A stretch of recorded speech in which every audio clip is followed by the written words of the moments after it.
Facebook has rejected a trailer for Gris after deeming its imagery sexually suggestive, a decision which publisher Devolver Digital calls really stupid.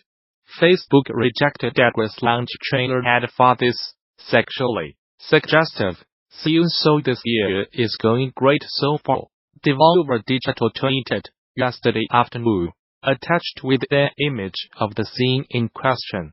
The scene features a statue of a woman, with her shoulders exposed and the rest of her form taking on the look of a tower. Besides her shoulders, there does not seem to be any nudity, and the amount of her body that's visible remains the same throughout the game. A PR professional working with Devolver Digital tells Bullet on that Facebook refuses to accept the argument that there's nothing inherently sexual about the imagery. This is really stupid.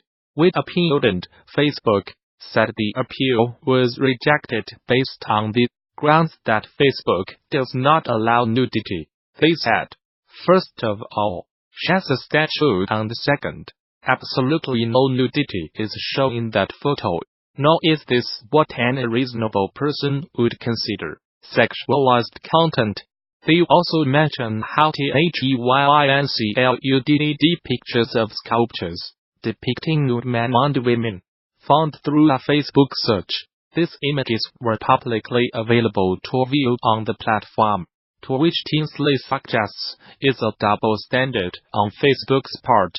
Facebook's community guidelines clarifies that photographs of paintings, sculptures, and other art that depicts nude figures are exceptions to the policy on content including adult nudity and sexual activity. With that in mind, it's interesting that the trailer was still rejected. Devolver has not said whether or not they will submit a different version of the trailer.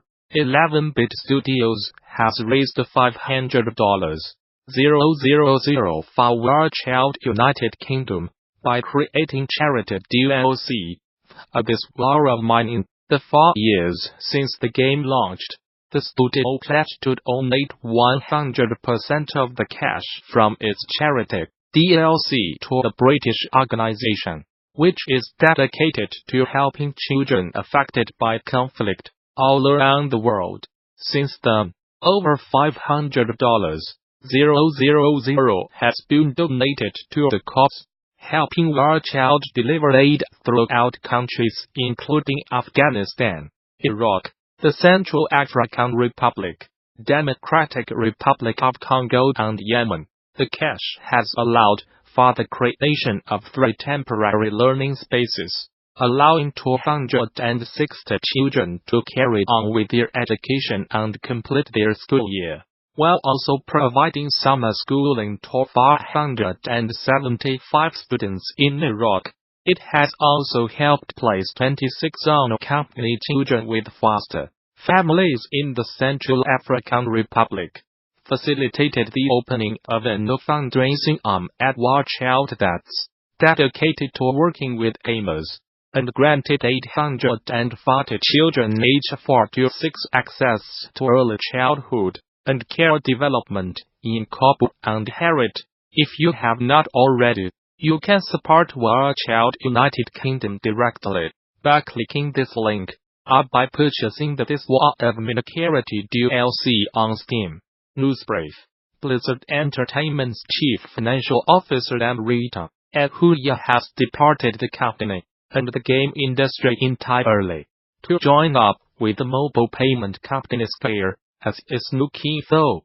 Ahuja started as Blizzard's CFO in March of 2018, and, before that, spent 8 years at Activision Blizzard as the VP of Strategy and Business Development, VP of Finance and Operations, and as VP of Investor Relations. Her departure marks the second major executive loss Activision Blizzard has seen just this week. A few days prior, the company placed Activision Blizzard Spencer Newman on leave, pending a full firing, after discovering that Newman had gone against his contract to jump ship for Netflix. He officially departed the company and was announced as Netflix's incoming king 4 days later. In 2018, I experienced one of my biggest shifts in video gaming behavior over the past decade. Overall, the industry is going through some interesting changes with the introduction of Epic and Discord's game marketplaces, and an explosion of games available on Steam and no storefronts. Personally, it was a big change of me, because I moved in with my fiancé, got married, and overall had less time for my old gaming habits. Instead of playing mostly new games, I have played a mix of new and old games over the past year. Here are some of the trends in my gameplay habits that I noticed in 2018. I started working for Zynga in June, and shortly before then I started exploring mobile games, such as Words with Friends 2. My commute also changed over the past year, and I have more time commuting on the train that I can now spend playing games. One of the genres that I have kept on my phone throughout the year is match-3 titles, including Crazy Cake Swamp, Wonka's World of Candy, and Candy Crush Friends Saga. This is the first year that I really got into mobile gaming, and I have even started playing some of these games outside of my commute. Another trend in my gaming habits that I have noticed in the past year is playing games on easier modes. Since I have less time to play games, I want to get through games quicker, rather than constantly replaying sections of a game. I found myself setting the difficulty level on Wolfenstein 2 to easy mode, so that I could make progress through the game more quickly. I still enjoy challenge in games, but like the ability to take shortcuts to progress the story. Procedural content generation, POP, has already seen huge success, with level generation in Minecraft, and weapon creation in Borderlands. But this year was the first time that I experienced a game using POP for creating high-fidelity 3D levels. I started playing the Descenders game preview on X1, and really enjoyed the feel of the generated levels. While the early game levels became repetitive after a bit, the later zones in the game added enough terrain configurations to keep the level's diverse and interesting.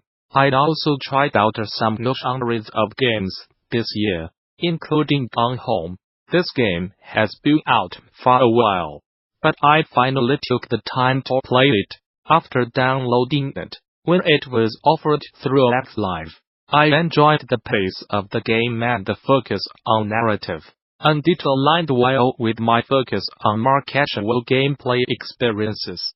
As mentioned with Gone Home, I have purchased fewer games directly over the past year, and have taken advantage of more of the games available through Xlive and PS Plus. One of my favorites that I replayed this year was Schools of the Shodan, where I played through the DLC content for the first time. Over the past year, I have kept my number of gaming subscriptions steady, while decreasing my number of video streaming subscriptions.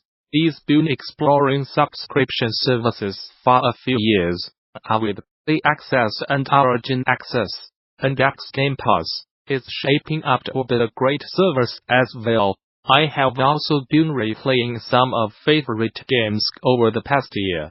Remastered editions, such as Dark Souls, provided a great nudge to encourage me to revisit these classic titles. Between remastered titles, X-backwards compatibility, and classic console releases, there's several options for going back and enjoying older games. This is a trend in my gameplay habits. It logged about back in 2015, and it's been great seeing more availability of classic titles. Ben Weber is the principal data scientist at Zynga. We're rehiring. Hi, I am Toby and I am the lead on the user interface redesign for Sunless Skies. This is a major overhaul, touching every element of the way So I wanted to give a bit of insight into our rationale for the redesign, and explain the thinking behind the decisions we have made. A bit of background. We delayed the release of Sunless Skies till next January because we wanted to improve several key areas of the game. Of this, a major priority was the game's UI and user experience. Sunless Skies is a relatively text-heavy game, and demands a greater than average amount of reading from the player.